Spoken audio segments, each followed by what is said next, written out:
SSC steno 2023 की तैयारी कर रहे सभी स्टूडेंट्स अभी ये सोच रहे हैं कि 22 में इतनी ज़्यादा वैकेंसी 3500 के आसपास वैकेंसी कहीं ना कहीं अभी हो गई हैं। तो इतनी ज़्यादा वैकेंसी अभी आ गई हैं तो कहीं ना कहीं 2023 में इतनी वैकेंसी नहीं आएंगी। क्या होगा, क्या करें। बहुत से ऐसे स्टूडेंट के मन में ये सवाल लगातार आ रहे होंगे। और अगर आ रहे हैं तो कमेंट सेक्शन में आप यस जरूर लिखें।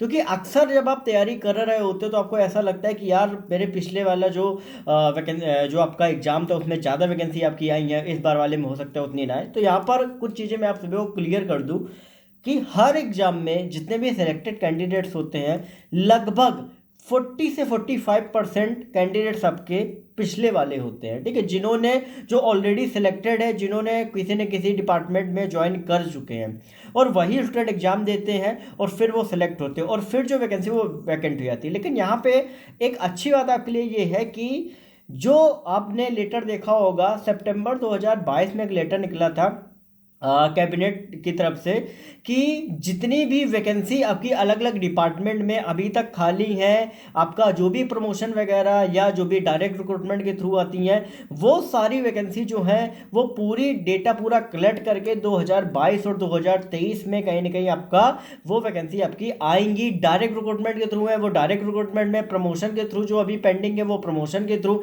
आपका जो वैकेंसी वो आपकी भरी जाएंगी। लेकिन ये जो सारी वैकेंसी है वो आपकी भरी जानी है। अब एक चीज़ यहाँ पे और मैं बता दूं कि अभी हाल ही में आप देख रहे होंगे कि इनकम टैक्स में आपका आरआर आया, आरआर आने का भी कहीं ना कहीं चल रहा है। और अभी उसके पहले एक लेटर सर्कुलेट हुआ था, मैंने ऑलरेडी आपको डाला हुआ था कि अब क्या हो रहा है कि ऊपर की 4200 ग्रेड पे की जो वैकेंसी है वो कहीं ना कहीं रिस्ट्रक्चरिंग में कम कर रहे हैं, 2400 की स्ट्रेंथ बढ़ा रहे हैं। क्यों? क्योंकि 4200 में सैलरी ज़्यादा रहती है और कहीं ना कहीं जो प्रमोशन है वो आपका 10 साल का क्राइटेरिया ले रहे हैं। तो उस हिसाब से 2400 की स्ट्रेंथ इतनी कर दे और कम सैलरी में कहीं ना कहीं आपको जो स्ट्रेंथ है वो कहीं ना कहीं आपकी बढ़ जाए। तो इस वजह से आपकी जो 2400 ग्रेड पे की वैकेंसी है, हर पर्टिकुलर अलग अलग डिपार्टमेंट जहाँ पे प्रमोशन का 10 साल कहीं ना कहीं आपका है, तो वहाँ पर वो लोग क्रिएट कर रहे हैं, जिससे जो नंबर ऑफ वैकेंसी स्टेनो में देख रहे हैं वो हर अलग अलग डिपार्टमेंट में अभी बढ़ रही हैं। ठीक है, तो यहाँ पर 2022 में जिस हिसाब से आपकी वैकेंसी आ रही है, 23 में भी आपकी आएंगी।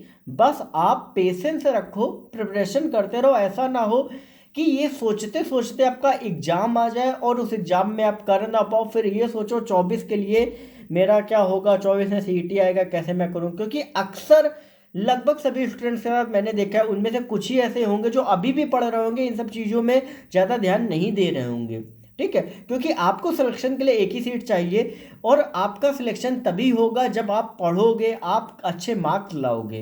तो अभी इन सब चीज़ों में आप ध्यान बिल्कुल भी मत दो। अभी मिनिस्ट्री ऑफ टेक्सटाइल्स का मैंने बताया 2023 का 2 वैकेंसी है, ऐसा बिल्कुल भी नहीं है। हो सकता है कि आगे चल के वैकेंसी जो आपकी बढ़े, लेकिन अभी देखने में तो ये लग रहा है कि नहीं, हाँ भाई 2 वैकेंसी तो आपकी आई हुई है ना, तो ओवरऑल कहीं ना कहीं आगे आपकी बढ़ सकती है। जैसा आप देख रहे हो कि अलग अलग डिपार्टमेंट में आप धीरे धीरे कहीं ना कहीं, क्योंकि 2023 का पूरा लास्ट तक जब आपका जितना भी आपका वैकेंसी का कलेक्शन होगा वो कहीं ना कहीं आपका जनवरी या फरवरी में आपका वो जो हेड पर्टिकुलर डिपार्टमेंट का हेडक्वार्टर वो एसएससी को देता है।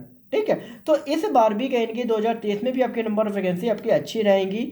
और हो सकता है कि आपकी जो नंबर ऑफ वैकेंसी वो आपकी उतनी ज़्यादा 2022 से ज़्यादा ना हो, उससे कम हो। लेकिन आप ये तो मानो कि पिछले जो 2020 के जो साल रहे हैं उनसे ज़्यादा तो वैकेंसी होगी ही होगी। और अगर आपको अपना सिलेक्शन कंफर्म करना है तो आपको उतने मार्क्स लाने चाहिए जितने आपके सिलेक्शन के लिए काफ़ी हो, और आपको ये ना सोचना पड़े फाइनली स्किल के लिए कि यार मेरा स्किल के बाद फाइनल सिलेक्शन होगा या नहीं होगा।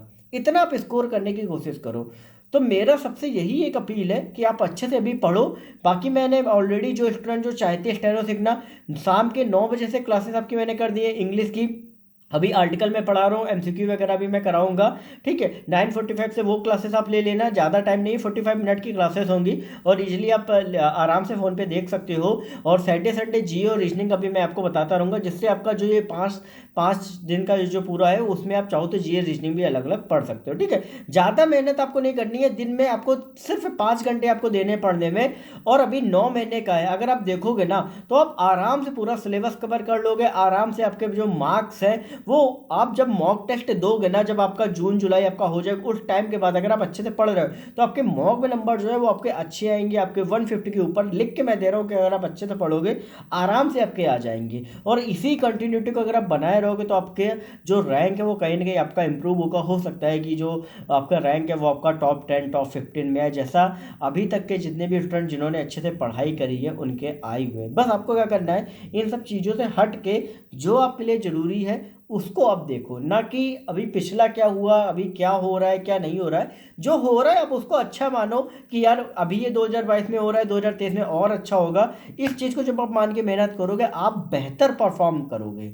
बस ये चीज़ ध्यान रखना। बाकी अपडेट्स के लिए चैनल को सब्सक्राइब करके बेल नोटिफिकेशन आइकन को ऑल कर लेना। जो भी काम की अपडेट रहेगी यहाँ पे आपको मिलती रहेगी। बाकी टेलीग्राम ग्रुप को ज्वाइन कर लेना, डिस्क्रिप्शन में लिंक है। कोई भी क्वेरी रहे किसी भी एग्जाम के बारे में तो इंस्टाग्राम पर सरकारी नौकरी वाले बाबा टाइप करके पूछ सकते हो। ओके।